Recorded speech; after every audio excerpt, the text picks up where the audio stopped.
Hello students, welcome to our YouTube channel.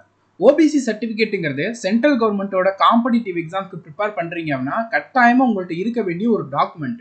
இந்த டாக்குமெண்ட்ஸை வச்சு தான் நம்மளால் ஏஜ் ரிலாக்ஸேஷனாக இருக்கட்டும், ரிசர்வேஷனாக இருக்கட்டும், இதெல்லாமே கிளைம் பண்ண முடியும். இதை கிளைம் பண்ணுறதுங்கிறது நம்மளுடைய பெனிஃபிட்டையும் நம்மளுடைய அந்த உரிமையும் எடுக்கிறதுக்கு இந்த ஓபிசி சர்டிஃபிகேட்டுங்கிறது கட்டாயமாக தேவை. இந்த ஓபிசி சர்டிஃபிகேட்டுங்கிறது என்னது, யாரெல்லாம் எலிஜிபிள், இந்த மாதிரியான நிறைய டவுட்டு, நிறைய மிஸ்இன்ஃபர்மேஷனுங்கிறது ஆன்லைனில் நிறையாவே இருக்குது. ஸோ உங்களுக்கு இந்த ஓபிசி சர்டிஃபிகேட் யாரெல்லாம் எலிஜிபிள், யாரெல்லாம் வாங்க முடியும், எங்கே வாங்கணும், அதுக்கு என்ன எலிஜிபிலிட்டி, இது வச்சிருக்கிறதுனால என்ன பெனிஃபிட்டு, இந்தந்த எலிஜிபிலிட்டி உள்ளவங்களாம் எலிஜிபிளா, இந்த மாதிரியான நிறைய கன்ஃபியூஷனும் இருக்குது, நிறையா டவுட்ஸும் இருக்குது. அது எல்லாத்தையுமே கிளியர் பண்ணுறதா இந்த ஒரு வீடியோ. இந்த ஒரு வீடியோ உங்களுக்கு ஓபிசி சர்டிஃபிகேட் ரிலேட்டாக இருக்கக்கூடிய எல்லா டவுட்டையுமே கிளியர் பண்ணும். ஃபர்ஸ்ட் ஆஃப் ஆல் இந்த ஓபிசி சர்டிஃபிகேட்டுங்கிறது என்னது, யார் வாங்கணும், எதுக்கு வாங்கணும். ஆக்சுவலாக நம்ம தமிழ்நாட்டில் இருந்து நீங்கள் குரூப் 4 ப்ரிப்பேர் பண்ணுறீங்கன்னா உங்களுக்கு ஓபிசி தேவையில்லை. ஏன்னா தமிழ்நாடை பொறுத்த வரைக்கும் எக்ஸாம்ஸில் general, BC, MBC, DNC, SC, SCA, ST, பிசிஎம்னு இந்த கேட்டகரி உண்டு, இத்தனை கேட்டகரி உண்டு. இதுக்குன்னு தனித்தனியான கட் ஆஃப்ன்றதை வைப்பாங்க. ஆனால் சென்ட்ரல் கவர்மெண்ட்டை பொறுத்த வரைக்கும் 5 கேட்டகரி தான்: general, OBC, EWS, SC and ST. இப்போ நீங்கள் தமிழ்நாட்டில் ஒரு எம்பிசி கேண்டிடேட்டாக இருக்கீங்க, பிசி கேண்டிடேட்டாக இருக்கீங்கன்னா நீங்கள் ஓபிசியில் தான் வருவீங்க. ஏன்னா நீங்கள் கம் சென்டர் அந்த ஓபிசி கேட்டகரிக்குள்ள தான் வருவீங்க. நீங்கள் உடனே நினச்சிடக்கூடாது, என்கிட்ட தான் பிசி சர்டிஃபிகேட் இருக்கு, நான் ஓபிசியில் தான் வருவேன், அப்போ பிசி சர்டிஃபிகேட் போதுமான்னு கேட்டிங்கன்னா கிடையாது. பிசி சர்டிஃபிகேட்டுங்கிறது தமிழ்நாட்டுக்குள்ளே நீங்கள் யூஸ் பண்ணிக்கலாம் ரிசர்வேஷன் கிளைம் பண்ணுறதுக்கு. ஆனால் நீங்கள் சென்ட்ரல் கவர்மெண்ட் எக்ஸாம்ஸ்க்கு போட்டி போட போறீங்கன்னா நீங்கள் கட்டாயம் ஓபிசி சர்டிஃபிகேட் வச்சிருக்கணும். ஓபிசி சர்டிஃபிகேட்டில் நான் கிரீமி லேயர் வச்சிருந்தா தான் உங்களால் உங்கள் கேட்டகரிக்கான ரிசர்வேஷனையும் ஏஜ் ரிலாக்ஸேஷனையும் கிளைம் பண்ணிக்கிட முடியும். ஸோ இந்த ஓபிசி சர்டிஃபிகேட் வச்சுக்கிறதுங்கிறது நம்மளோட உரிமையை வாங்குறதுக்கு. ஸோ ஓபிசி சர்டிஃபிகேட் வச்சுக்கிறதுனால என்ன பெனிஃபிட்னா, உங்களுக்குன்னு ஒரு 27% வேகன்சி உண்டு, அதை உங்களால் கிளைம் பண்ணிக்கிட முடியும். இப்போ வேகன்சி பாருங்க, ஒரு எக்ஸாம்பிளுக்கு ஜென்ரலுக்கு 100 வேகன்சி இருக்கு, ஓபிசிக்கு 40 வேகன்சி இருக்கு, இடபிள்யூஎஸ்க்கு 30 வேகன்சி இருக்கு, எஸ்சிக்கு ஒரு 60 வேகன்சி இருக்கு, எஸ்டிக்கு ஒரு 60 வேகன்சி இருக்கு. இதே நீங்க ஓபிசி கேண்டிடேட்டா இருக்கீங்கன்னா உங்களுக்கு 40 வேகன்சி இருக்கு. இந்த 40 வேகன்சியை ஓபிசி கேண்டிடேட்டால மட்டும்தான் ஃபில் பண்ண முடியும். எஸ்சி கேண்டிடேட்டோ, எஸ்டி கேண்டிடேட்டோ, ஜென்ரல் கேண்டிடேட்டோ இந்த 40 வேகன்சியை ஃபில் பண்ண முடியாது. 40 வேகன்சி இது முழுக்க ஓபிசி கேண்டிடேட்டுங்கிறது. அது மட்டும் இல்லாமல் ஓபிசி கேண்டிடேட்டுக்கு சென்ட்ரல் எக்ஸாம்ஸ்ல 3 வருஷம் ஏஜ் ரிலாக்ஸேஷன் உண்டு. அதாவது ஒரு எக்ஸாமுக்கு ஏஜ் வந்து ஒரு 27 வயசுன்னு வச்சிருக்காங்கன்னு வச்சுக்கோமே, ஜென்ரல் கேண்டிடேட் 27 வயசு வரைக்கும் தான் எக்ஸாம் எழுத முடியும். ஆனால் ஓபிசி கேண்டிடேட் 30 வயசு வரைக்கும் எக்ஸாம் எழுத முடியும். இந்த ரிலாக்ஸேஷன் ஏஜ் வயசா இருக்கட்டும், ரிசர்வேஷன் வைஸா இருக்கட்டும், அதை நம்ம கிளைம் பண்ணிக்கிறதுக்கு ஓபிசி சர்டிஃபிகேட்டுங்கிறது ரொம்ப முக்கியம். இது இருந்தால் தான் நம்மளால நம்மளோட பெனிஃபிட்டையும் அடைய முடியும், நம்மளோட ட்ரீம் போஸ்ட்டையுமே நம்ம ரீச் பண்ண முடியும். ஓகே, இந்த ஓபிசி நான் ஓபிசியா இல்லையாங்கிறது எப்படி தெரிஞ்சுக்கிறது? ஆக்சுவலாக பார்த்தீங்கன்னா சென்ட்ரல் லிஸ்ட்னு ஒன்று உண்டு. இந்த லிஸ்ட்டில் பார்த்தீங்கன்னா இந்த பிடிஎஃப் நம்மளுடைய டெலிகிராம் சேனலில் ஷேர் பண்ணியிருக்கோம், லிங்க் டிஸ்கிரிப்ஷனில் தரோம், அண்ட் வெப்சைட்டோட லிங்கையும் தரோம். இந்த வெப்சைட்டில் பார்த்தீங்கன்னா நீங்கள் என்ன ஸ்டேட்டு, தமிழ்நாடு சூஸ் பண்ணிக்கோங்க. சூஸ் பண்ணதுக்கப்புறமா தமிழ்நாட்டில் இருக்கக்கூடிய 181 கேட்டகரியும் வந்துடும். இந்த கேட்டகரியை 1 by 1 பாருங்க. உங்களுடைய கேஸ்டே இந்த லிஸ்ட்ல இருந்துச்சுன்னா நீங்க ஓபிசி கேண்டிடேட் தான். ஓகேவா? இதுக்கப்புறம் நீங்க செக் பண்ண வேண்டியது நான் கிரீமி லேயரா, கிரீமி லேயரான்னு. ஃபார் எக்ஸாம்பிள், இப்போ நீங்க ஒரு கேஸ்ட் இருக்கீங்க, உங்க கேஸ்ட் வந்து இதுல மென்ஷன் ஆயிருக்குன்னு வச்சுக்கோங்களேன், அப்போ நீங்க ஓபிசி தான். ஸோ அடுத்தது நீங்க செக் பண்ண வேண்டியது நான் கிரீமி லேயரா, கிரீமி லேயரான்ட்டு. இந்த நான் கிரீமி லேயருக்கு தான் ரிசர்வேஷன் உண்டு, கிரீமி லேயருக்கு ரிசர்வேஷன் கிடையாது. ஏன்னா கிரீமி லேயருக்கு அவங்க இன்கம் வந்து ரொம்ப அதிகமாக இருக்கும், அவங்களுக்கு அந்த பெனிஃபிட் வந்து கிடைக்கக்கூடாதுங்கிறதுனால அவங்களுக்கு வந்து ரிசர்வேஷன் தர மாட்டாங்க. யார் நான் கிரீமி லேயரில் வராங்களோ அவங்களுக்கு தான் ரிசர்வேஷன் உண்டு. ஸோ அப்போ கிரீமி லேயரில் வர்றவங்க என்ன, கிரீமி லேயரில் வர்றவங்கள ஜென்ரலாக வந்து கன்சிடர் பண்ணுவாங்க. அவங்க ஜென்ரல் வேகன்சியை மட்டும்தான் ஃபில் பண்ண முடியும். ஓபிசிக்குன்னு இருக்கக்கூடிய வேகன்சியை யார் ஃபில் பண்ண முடியும்னா ஓபிசி நான் கிரீமி லேயர்னு சர்டிஃபிகேட் வச்சிருக்கவங்க தான் ஃபில் பண்ண முடியும். ஓகே, இந்த நான் கிரீமி லேயராங்கிறத டிஃப்ரென்ஷியேட் பண்ணுறதுக்கு எதை வச்சு டிஃப்ரென்ஷியேட் பண்ணுவாங்கன்னா ஆனுவல் இன்கம் வச்சு. இந்த ஆனுவல் இன்கம்ங்கிறது 8 லட்சத்துக்கும் கம்மியாக இருக்கணும். லாஸ்ட் ஒரு 3 வருஷத்தை கால்குலேட் பண்ணுறப்போ ஏதாவது ஒரு வருஷம் உங்களுடைய ஆனுவல் இன்கம்ங்கிறது லெஸ் தென் 8 lakh இருந்தாலே ஓகே தான், நீங்கள் ஓபிசி நான் கிரீமி லேயருக்குள்ளே வந்துடுவீங்க. ஓகே, இந்த ஆனுவல் இன்கம்ங்கிறது எப்படி கால்குலேட் பண்ணுவாங்க? இன்கம் 3 வகையாக பிரிச்சுவாங்க: சேலரி, அக்ரிகல்ச்சர் அண்ட் அதர் இன்கம்ன்றது. ஸோ சேலரிங்கிறது நீங்கள் ஒரு கம்பெனிலையோ ஒரு ஆஃபீஸ்லையோ ஒர்க் பண்ணி டெய்லி மந்த்லி சேலரி வாங்குவீங்களா, அதை சேலரிங்கிற கேட்டகரியில் வைக்கலாம். அக்ரிகல்ச்சருங்கிறது உங்களுக்கு லேண்ட் இருக்கும், அக்ரிகல்ச்சர் லேண்ட்ல இருந்து அதில் வரக்கூடிய ரெவன்யூ வச்சு அதை அக்ரிகல்ச்சர் இன்கம்னு சொல்லுவோம். மூணாவது அதர் இன்கம்னா நீங்கள் ஒரு பிஸ்னஸ் பண்ணுவீங்க, டியூஷன்ஸ் நடத்திட்டு இருப்பீங்க, இல்லை ஏதாவது மசாலா பிஸ்னஸ்ஸு, இல்லைன்னா ஏதாவது ஒரு மாவு மிஷின், இந்த மாதிரி ஏதாவது வச்சுருப்பீங்க. கன்சல்டன்சிங்கிறது அந்த ஏதாவது டாக்டராக இருக்கட்டும், இல்லை ஏதாவது ஆடிட்டராக இருக்கட்டும், இல்லை ஏதாவது லாயராக இருக்கட்டும், தனியாக ரெகுலர் இன்கம்மை தாண்டி பார்ட் டைமாக ஈவினிங்க்கு அப்புறமா அந்த மாதிரி இது பண்ணுறது. டிவிடெண்ட் அண்ட் இன்ட்ரெஸ்ட்டுங்கிறது நீங்கள் பேங்க்கில் போட்டு அதுலேருந்து வரக்கூடியது, ஷேர் வாங்கி அதுலேருந்து வரக்கூடிய ரெவன்யூ, ரெண்ட் லேண்ட் மூலமாகவோ இல்லைனா ஹவுஸ் மூலமாக உங்களுக்கு சொந்த வீடு இருக்கு அதை ரெண்ட் விட்டு அதுல இருந்து வரக்கூடிய இன்கம், கமிஷனு, கன்சல்டன்சி. ஸோ இது எல்லாமே பார்த்தீங்கன்னா அதர் இன்கம்ல வரும். நம்ம எப்பவுமே இந்த ஆனுவல் இன்கம்ங்கிற கேட்டகரியில அதர் இன்கம் மட்டும்தான் கன்சிடர் பண்ணுவோம். சேலரியவோ அக்ரிகல்ச்சரையோ இன்க்ளூட் பண்ணவே கூடாது. ஸோ உங்களுடைய அதர் இன்கம்ங்கிறது 8 லேக்குக்கு மேலே இருந்துச்சுன்னா நீங்க கிரீமி லேயர், 8 லேக்குக்குள்ள இருந்துச்சுன்னா நான் கிரீமி லேயர். ஓகே, இந்த அதர் இன்கம் அண்ட் சேலரி இந்த அக்ரிகல்ச்சர் யாரோட இது கால்குலேட் பண்ணாங்கன்னா உங்களுடைய பேரண்ட் தான். உங்களுக்கு கல்யாணம் ஆனாலும் சரி, நீங்க கல்யாணம் ஆயிட்டு உங்களுடைய ஒய்ஃபும் ஒர்க் பண்றாங்க இல்லை உங்க ஹஸ்பண்டும் ஒர்க் பண்றாங்கன்னா அவங்களோட இன்கம்லாம் கன்சிடர் பண்ணக்கூடாது.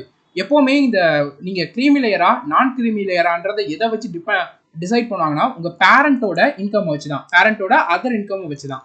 உங்களோட இன்கமோ நீங்க ஒர்க் பண்றீங்க உங்களோட இன்கமோ ஸ்பவுஸோட இன்கமோ இன்க்ளூட் பண்ணக்கூடாது. இதை நீங்க நல்லா நோட் பண்ணிக்கணும். பேரண்டோட இன்கம் மட்டும்தான் மேரேஜ் ஆனாலும் சரி. ஓகேவா? அந்த பேரண்டோட இன்கம்லையும் அதர் இன்கம் மட்டும்தான் கன்சிடர் பண்ணணும். சேலரியும் அக்ரிகல்ச்சர் இன்கமையும் கன்சிடர் பண்ணக்கூடாது. ஓகே, ஸோ இப்போ அதர் இன்கம் சொல்லிட்டோம். ஸோ 3 கேட்டகரியா நம்ம பேரண்ட்டை பிரிச்சலாம். முதல்ல டெய்லி வேஜஸ். டெய்லி வேஜஸ்ங்கிறப்போ நம்ம எல்லாருமே வந்து டெய்லி வேஜஸோட சில்ட்ரனா இருப்போம். ஸோ நமக்கு நீங்க கண்ணை மூடிட்டு நமக்கு வந்து அதர் இன்கம்ல பெரிய சோர்ஸ் ஆஃப் இதுங்கிறது இருக்காது, பிசினஸ் பண்ண மாட்டாங்க, கன்சல்டன்சி இருக்காது, பேங்க்ல சேவிங்கிறது இருக்காது, அது மாதிரி டிவிடெண்ட்ங்கிறது ஷேருங்கிறது இருக்காது. ஸோ டெய்லி வேஜஸா இருக்கீங்கன்னா நீங்க வந்து உங்களோட ஓபிசி லிஸ்ட் இருக்கான்னு பாருங்க. டெய்லி வேஜஸா பேரண்ட் கண்ணை மூடிட்டு நீங்க ஓபிசி நான் கிரீமி லேயருக்கு அப்ளை பண்ணுங்க. உங்களுக்கு வந்துடும் reservation and age relaxation claim பண்ணிக்கிட முடியும்.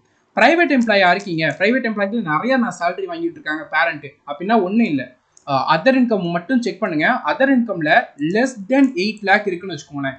லெஸ் தென் 8 லேக் இருக்குன்னா நீங்க தாராளமா ஓபிசி நான் கிரீமி லேயருக்கு அப்ளை பண்ணலாம். உங்களுக்கு கிடைக்கும், ரிசர்வேஷனை கிளைம் பண்ணிக்கிட முடியும். அதர் இன்கம் மட்டும்தான் கன்சிடர் பண்ணணும். இதை கன்ஃபியூஸ் ஆயிடாதீங்க. பிரைவேட் எம்ப்ளாயா இருக்காங்க, மந்த்லி ஒரு 20 லேக்ஸ் ஏர்ன் பண்றாங்க, 30 லேக்ஸ் சேலரி மூலமா வருது, அதனா இன்கம் விட்டுணும், அக்ரிகல்ச்சர் இன்கம் விட்டுணும். இல்லை அந்த டிவிடெண்ட் மூலமாகவோ நம்மளுடைய ரெண்டல் இன்கம் மூலமாகவோ கமிஷன் மூலமாகவோ பிஸ்னஸ் மூலமாகவோ எப்போ 8 லேக்குக்கு மேலே போதோ அப்போதான் நம்ம வந்து கிரீமி லேயராக மாறுவோம். அதுலேயும் லாஸ்ட் 3 வருஷம் இப்போ 2023, 2024, 2025. So other income private employ இருக்காங்க, அதர் இன்கம் நிறைய ரெண்டல் இன்கம் நிறைய டிவிடெண்ட் வருது. 2023 அதர் இன்கம் ஒரு 10 லட்சம் இருக்கு, 2024 12 லட்சம் இருக்கு அதர் இன்கம். 2025 என்ன ஆகுதுன்னா 7 லட்சமா இருக்கு. ஸோ அப்போ லாஸ்ட் கன்சிக்யூட்டிவ் 3 இயர்ல ஒரு இயர் பார்த்தீங்கன்னா 8 லட்சத்தை விட கம்மியா இருக்கா, அப்போ நம்ம நான் கிரீமி லேயரை கிளைம் பண்ணிக்கிட முடியும். லாஸ்ட் 3 இயரை கால்குலேட் பண்றப்போ ஏதாவது ஒரு இயர்ல 8 லேக் கீழே இருந்தாலும் நம்மளால நான் கிரீமி லேயரா கிளைம் பண்ணிக்கிட முடியும். ஒருவேளை லாஸ்ட் 3 இயர்ல எல்லா இயரும் 8 லேக் மேலே தான் இருக்குன்னா நீங்க வந்து கிரீமி லேயரா தான் கன்சிடர் பண்ணுவாங்க. இதை கால்குலேட் பண்ணிக்க. அடுத்து கவர்மெண்ட் எம்ப்ளாய். கவர்மெண்ட் எம்ப்ளாயோட குழந்தையா இருக்கீங்கிறப்போ அதுல நிறைய கேட்டகரி உண்டு, என்னன்றதை பார்க்கலாம். ஸோ யாரெல்லாம் கிரீமி லேயர்ல வருவீங்க, யாரெல்லாம் நான் கிரீமி லேயர்ல வருவீங்க.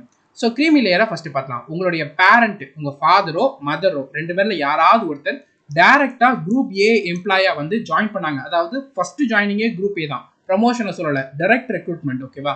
குரூப் ஏயா ஜாயின் பண்ணாங்கன்னா நீங்க கிரீமி லேயர்ல தான் வருவீங்க. உங்களுடைய பேரண்ட் 2 பேருமே ஸ்டார்டிங்லேயே குரூப் ஏல தான் ஜாயின் பண்றாங்க அப்படின்னா நீங்க கிரீமி லேயர்ல தான் வருவீங்க. உங்களோட பேரண்ட் 2 பேருமே ஸ்டார்டிங்கா ஜாயின் பண்றதே டைரக்ட் ரெக்ரூட்மெண்ட் குரூப் பில தான் இருக்குன்னா நீங்களுமே கிரீமி லேயர்ல தான் வருவீங்க.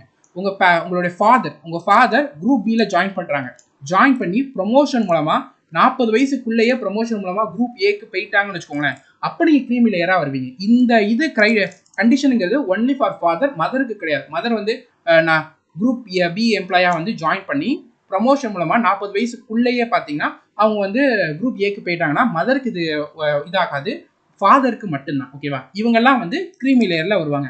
என்னோட பேரண்ட் வந்து டீச்சரா இருக்கிறாங்க, என்னுடைய ஒரு பேரண்ட் வந்து குரூப் சி எம்ப்ளாயா ஜாயின் பண்ணி இப்போ குரூப் பியா இருக்காங்க, மதர் வந்து வீட்டில் தான் இருக்காங்க அப்படின்னா நீங்க வந்து நான் கிரீமி லேயர்ல வருவீங்க. ஓகேவா? Direct recruitment. இப்போ நான் கிரீமி லேயர்லாம் யாரு? மதர் வந்து குரூப் பி எம்ப்ளாயா டைரக்டா ஜாயின் பண்ணி ப்ரொமோஷன் மூலமா 40 வயசுக்குள்ளேயே குரூப் ஏயா மாறிட்டாங்கன்னா பிரச்சனை இல்லை, நான் கிரீமி லேயர் தான். இப்போ பேரண்ட் குரூப் சி எம்ப்ளாயா ஜாயின் பண்ணியிருக்காங்க, போத் பேரண்ட்னாலும் சரி ஒருத்தர்னாலும் சரி குரூப் சி எம்ப்ளாயா ஜாயின் பண்ணியிருக்காங்கன்னா நீங்க நான் கிரீமி லேயர் தான். டைரக்ட் ரெக்ரூட்மெண்ட் மூலமா ஒரு பேரண்ட் குரூப் பி, ஒரு பேரண்ட் வந்து குரூப் சியா ஜாயின் பண்ணியிருந்தாங்கன்னா நீங்க நான் கிரீமி லேயர் தான். டைரக்ட் ரெக்ரூட்மெண்ட் மூலமா ஃபாதர் வந்து குரூப் பி எம்ப்ளாயா வந்து ஜாயின் பண்ணிட்டாங்க, ஜாயின் பண்ணி ப்ரொமோஷன் மூலமா 40 வயசுக்கு அப்புறம் தான் வந்து குரூப் ஏ மாறுறாங்கன்னா அப்பவும் நீங்க நான் கிரிமி லேயர்ல தான் வருவீங்க. ஓகேவா? ஸோ இது எல்லாமே டிரெக்ட் ரெக்ரூட்மெண்ட். ஓகேவா? ப்ரமோஷன் மூலமா இல்ல, டைரக்ட் ரெக்ரூட்மெண்ட்ல சொல்றோம். இந்த ஒரு கண்டிஷன் மட்டும் நீங்க கவனிச்சுக்கிடணும். இதுல ஏதாவது டவுட் இருக்குன்னா கமெண்ட் செக்ஷன்ல சொல்லுங்க, உங்க டவுட்டை வந்து கிளியர் பண்றோம். இப்போ இந்த ஓபிசி சர்டிபிகேட் எங்க வாங்குறது, என்ன ஃபார்மேட்ல வாங்குறது? அதாவது நீங்க தாசில்தார் ஆஃபீஸ்லயும் இ சேவை சென்டர்லையும் டைரக்டா போய் அப்ளை பண்ணீங்கன்னா ஃபர்ஸ்ட் உங்களை இன்கம் சர்டிபிகேட் எடுக்க சொல்லுவாங்க. அந்த இன்கம் சர்டிபிகேட் எடுக்கிறப்போ இன்கம்மை வந்து உங்களுடைய ஆனுவல் இன்கம் அந்த இது இருக்குல்ல, அது என்ன மாதிரி வருதுன்றதை பார்த்து போட்டுக்கோங்க. முடிஞ்ச அளவுக்கு 8 lakh உள்ளே போட்டு அப்ளை பண்ணீங்கன்னா இன்கம் சர்டிபிகேட் ஒரு 5ல இருந்து 7 நாள்ல வந்துடும். 5ல இருந்து 7 நாள்ல வந்ததுக்கு அப்புறம் அன்னைக்கு இமீடியட்டா ஓபிசி வந்து அதே இடத்துல அப்ளை பண்ணுங்க. அது ஒரு 5ல இருந்து 7 நாள்ல உங்களுக்கு உங்க கையிலேயே ஓபிசி சர்டிபிகேட் வந்துடும். ஆக்சுவலா பாத்தீங்கன்னா எஸ்எஸ்சி எக்ஸாம், ரயில்வே எக்ஸாம்ஸ்க்கு தனித்தனி ஃபார்மெட் உண்டு. இதுதான் பாத்தீங்கன்னா எஸ்எஸ்சி எக்ஸாம்ஸோடைய ஓபிசி சர்டிபிகேட் ஃபார்மெட். இது ஆர்ஆர்பி எக்ஸாம்ஸினுடைய ஓபிசி சர்டிபிகேட் ஃபார்மெட். ஆக்சுவலா நமக்கு தரக்கூடிய ஓபிசி சர்டிபிகேட் எக்ஸாக்டா இந்த தாசில்தார் ஆஃபீஸ்லயா இருக்கட்டும், இ சேவை சென்டர்ல அப்ளை பண்றீங்களா, இந்த ஃபார்மெட்ல வராது. இருந்தாலும் தாசில்தார் ஆஃபீஸ்ல நம்மளுக்கு ப்ரொவைட் பண்ணக்கூடிய அந்த ஓபிசி சர்டிபிகேட்டை சென்ட்ரல் கவர்மெண்ட்ல டாக்குமெண்ட் வெரிஃபிகேஷன்ல அக்செப்ட் பண்ணிப்பாங்க.